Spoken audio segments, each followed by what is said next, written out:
अभी हम पढ़ रहे हैं पर्यावरण शिक्षण। अब पर्यावरण शिक्षण क्या होता है, कैसे होता है, इसका प्रणाली क्या है, इसका प्रकार क्या है और क्या क्या इसके उद्देश्य है, सबको हम पढ़ेंगे। पूरा चैप्टर एक ब्लैक बोर्ड के अंदर आपको पता चल जाएगा। एक ब्लैक बोर्ड में पूरा एक चैप्टर।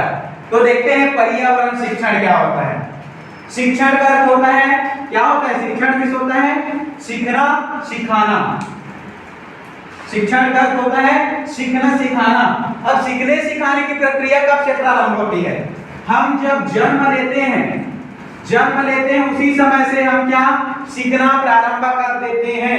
जो भी हम देखते हैं सबसे पहले हम मम्मी को देखते हैं, उसके बाद हम सीखना प्रारंभ कर देते हैं। जन्म से ही सीखना प्रारंभ हो जाता है सीधे बात। अब जीवन पर्यंत चलता है, मतलब जन्म से लेकर मृत्यु तक हमारा क्या है, सीखना सिखाने की प्रक्रिया चलती रहती है। अब किसके किसके बात सीखते हैं, माँ बाप, परिवार, परिवेश, समाज और जितना भी संसाधन वर्तमान में मौजूद है, सब चीज से हम क्या करते हैं, सीखते हैं और सिखाते हैं। तो यह सीखने सिखाने की प्रक्रिया क्या होती है, जन्म से मृत्यु तक चलती रहती है। और इसी को हम पर्यावरण से संबंधित अवधारणा, कौशल, जानकारी और क्या सीखे, क्या क्या सीखे, अवधारणा, कौशल, जानकारी और नैतिक समझ, मतलब सही गलत की पहचान करना सीखे। मतलब ये क्या हो जाएगा, यही पर्यावरण के अंतर्गत आ जाएगा। ठीक है, तो यही आपका क्या हो गया, पर्यावरण शिक्षण। पर्यावरण शिक्षण क्या है, पर्यावरण शिक्षण त्रिआयामी है। त्रिआयामी प्रक्रिया है क्या, पर्यावरण शिक्षण। अब त्रिआयामी प्रक्रिया मतलब 3 डायमेंशनल प्रोसेस। अब ये 3 डायमेंशनल प्रोसेस क्यों बोल रहे हैं इसको, क्योंकि इसमें क्या होता है, छात्र रहता है पहला, दूसरा क्या शिक्षक रहता है और तीसरा क्या पाठ्यक्रम रहता है। और इसमें क्या छात्र केंद्र बिंदु में होता है, बीच में होता है छात्र, और इसका पाठ्यक्रम के अनुसार क्या शिक्षक इसको सुविधा दाता, शिक्षक क्या है, सुविधा दाता है, छात्र के अनुसार पढ़ाता है। ठीक, तो छात्र एक, शिक्षक और पाठ्यक्रम 3। इसी कारण से क्या बोलते हैं, 3 डायमेंशनल प्रोसेस, त्रिआयामी प्रक्रिया। अब इसमें देखिए शिक्षण की प्रणाली क्या क्या है, कितने प्रकार की शिक्षण प्रणालियां होती हैं। तो शिक्षण में 3 प्रणाली पाई जाती है। पहला क्या है, राजतंत्र, दूसरा क्या है, लोकतंत्र, तीसरा क्या है, हस्तक्षेप। अब नाम से स्पष्ट है, राज मतलब राज करना। राजा लोग क्या करते थे, पहले राजतंत्र शासन करते थे। पहले क्या है, राजा लोग राजतंत्र शासन करते थे। जैसे अंग्रेजों ने भारत में राज किया है ना, 1947 में हम लोग यहाँ आजाद हुए, लेकिन उससे पहले क्या उन्होंने राज किया है, बहुत से राजा महाराजा ने क्या किया है, राज किया है भारत में। तो क्या था, राजतंत्र शिक्षा प्रणाली था। तो इसी तरह क्या होता है राजतंत्र शिक्षा प्रणाली में, वो क्या था, राजतंत्र शासन था, लेकिन अभी हम क्या पढ़ रहे हैं, राजतंत्र शिक्षा प्रणाली पढ़ रहे हैं। तो राजतंत्र शिक्षा प्रणाली क्या है, शिक्षक क्या रहता है इसमें, केंद्र भूमिका में रहता है। मतलब शिक्षक मनचाहा अपने मन से पढ़ाता है। शिक्षक क्या करता है, अपने मन से पढ़ाता है, विद्यार्थी को ध्यान नहीं देता, मैं जो चाहूंगा वही पढ़ाऊंगा। यही क्या है, राजतंत्र है। मतलब शिक्षक क्या करेगा, अपना मनमानी पढ़ाएगा, वही राजतंत्र है।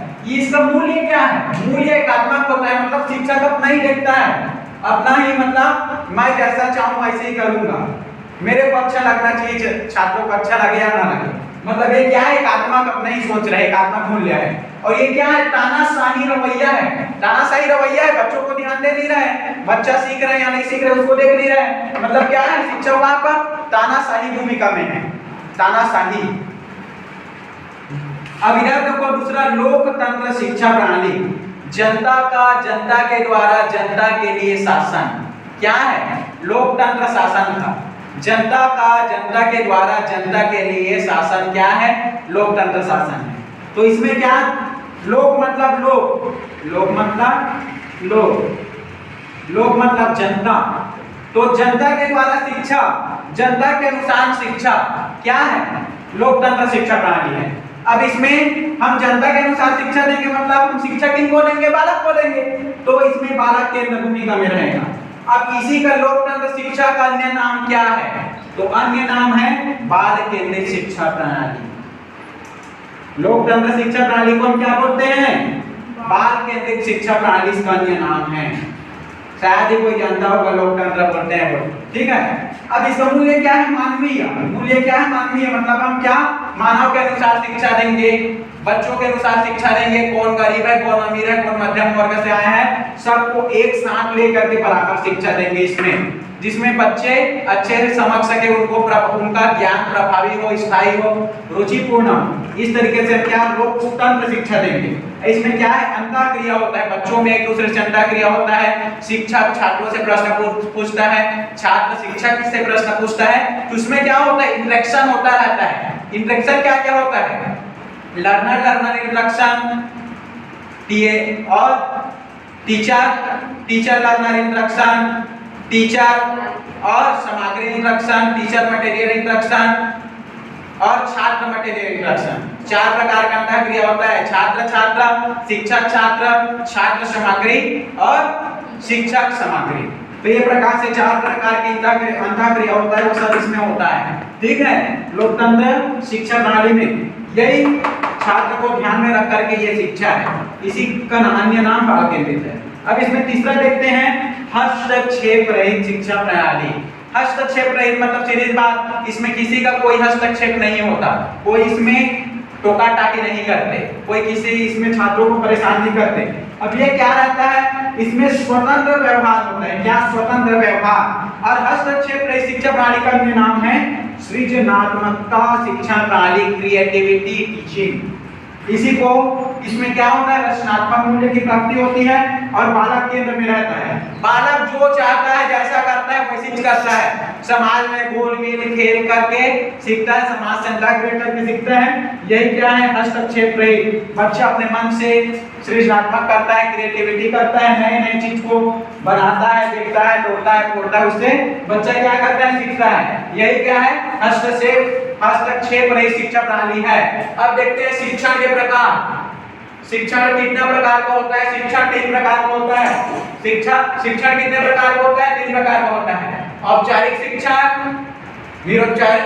अनौपचारिक शिक्षण, तीसरा है निरौपचारिक शिक्षण।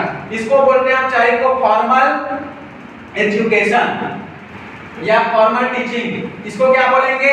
Informal teaching. और इसको क्या बोलेंगे? डिस्टेंस लर्निंग या डिस्टेंस टीचिंग। तो इसको देखते हैं। औपचारिक क्या है? निश्चित जगह, निश्चित समय और निश्चित विशेषज्ञ मतलब निश्चित व्यक्ति जो विशेषज्ञ हो, और निश्चित पाठ्यक्रम। निश्चित जगह, निश्चित समय, निश्चित विशेषज्ञ या निश्चित व्यक्ति और निश्चित पाठ्यक्रम पढ़ाया जाता है, वही क्या है? औपचारिक शिक्षा है। और हम स्कूल जाते हैं तो क्या पढ़ाया जाता है? निश्चित पाठ्यक्रम पढ़ाया जाता है। मतलब हिंदी, इंग्लिश, संस्कृत, पर्यावरण, गणित, ये सब क्या पढ़ाया जाता है? निश्चित है ना। हम चाहते तो छत्तीसगढ़ी पढ़ सकते थे, उर्दू पढ़ सकते थे, लेकिन वहां पर हमको क्या निश्चित ज्ञान दिया जाता है। कहाँ दिया जाता है? स्कूल में दिया जाता है। कोचिंग संस्थान में हम सीजीपीएससी के लिए आएंगे तो वो हमको क्या पढ़ाएंगे? सीजीपीएससी ही पढ़ाएंगे। हम यहाँ पर टीचर कोर्स के लिए आ रहे हैं तो मैं आपको केवल टीचर कोर्स का ही पढ़ाऊंगा, आपको इंडिया का जीके नहीं पढ़ाऊंगा। मतलब इंडिया से रिलेटेड ज्यादा वो नहीं घुसेंगे हम लोग। और कोचिंग क्लास में आप सीजीपीएससी गिराओगे, सीजीपीएससी गिराओगे, सीजीपीएससी। मतलब इसमें क्या आ जाएगा? औपचारिक शिक्षा में कोचिंग संस्थान भी आ जाएगा। अब कॉलेज में आप जाते हैं, कॉलेज में क्या कहता है? आप लोग को आर्ट लेना रहता है, कॉमर्स लेना रहता है, साइंस लेना रहता है, तो आप वहाँ क्या निश्चित पाठ्यक्रम में पढ़ते हो। निश्चित पाठ्यक्रम हुआ ना, निश्चित जगह, एक निश्चित जगह स्कूल रहता है।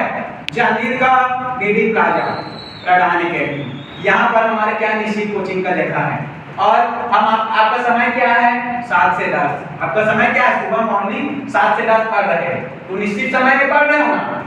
और निश्चित व्यक्ति, मैं आपको क्या पढ़ा रहा हूँ? पर्यावरण पढ़ा रहा हूँ, तो निश्चित विषय पढ़ा रहा हूँ। सर आपको क्या पढ़ाएंगे? संदीप सर आपको गणित पढ़ाएंगे। तो इस प्रकार से आप निश्चित व्यक्ति विशेषज्ञ के द्वारा आप क्या शिक्षा ग्रहण कर रहे हैं।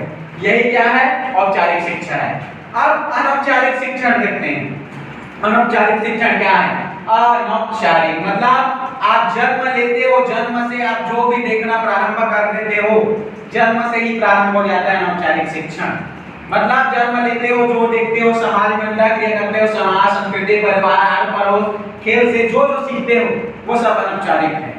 ठीक है, विद्यालय के बाहर जितना भी आप सीखते हो क्या है, अनौपचारिक में आ जाएगा। आस पड़ोस, परिवार, खेल कूद, गतिविधि, एक्टिविटी, कल्चर, जितने भी आप देखते हो, सुनते हो, सब क्या है, अनौपचारिक में आ जाएगा।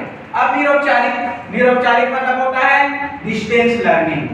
डिस्टेंस लर्निंग, जैसे कोई दिव्यांग है, दिव्यांग को पहले विकलांग बोलते थे, तो दिव्यांग है जैसे कोई, तो दिव्यांग क्या, वो तो कॉलेज जा नहीं पाएंगे, कॉलेज जा पाएंगे क्या दिव्यांग, जिनका हाथ नहीं है, जिसका पैर नहीं है, उनको दिक्कत होगी, तो घर बैठे शिक्षा ग्रहण करेंगे। इसीलिए क्या है, निरौपचारिक शिक्षा है। तो घर बैठे कैसे करेंगे, उनके पास मोबाइल होगा, मोबाइल फोन से ऑनलाइन शिक्षा ग्रहण करेंगे। पत्राचार, इसी को हम पत्राचार शिक्षण बोलते हैं। घर बैठे आप लोग डिग्री ले सकते हो ऑनलाइन शिक्षण के, इसी को क्या पत्राचार बोलते हैं। अब इसमें क्या है, निरौपचारिक शिक्षण, औपचारिक शिक्षण और अनौपचारिक शिक्षण का मिश्रण होता है। क्यों मिश्रण होता है, इसमें आप क्या उसी शिक्षक के द्वारा पढ़ रहे हो लेकिन ऑनलाइन पढ़ रहे हो, और अनौपचारिक मतलब घर बैठे पढ़ रहे हो, सब चीज देख रहे हो। डिस्टेंस शिक्षण, आप मोबाइल में जो चाहो, जिस शिक्षक से चाहो उससे पढ़ सकते हो। ठीक है, इसी को डिस्टेंस लर्निंग भी बोलते हैं, निरौपचारिक शिक्षण को। तो ये आपका एक चैप्टर कंप्लीट। ठीक है।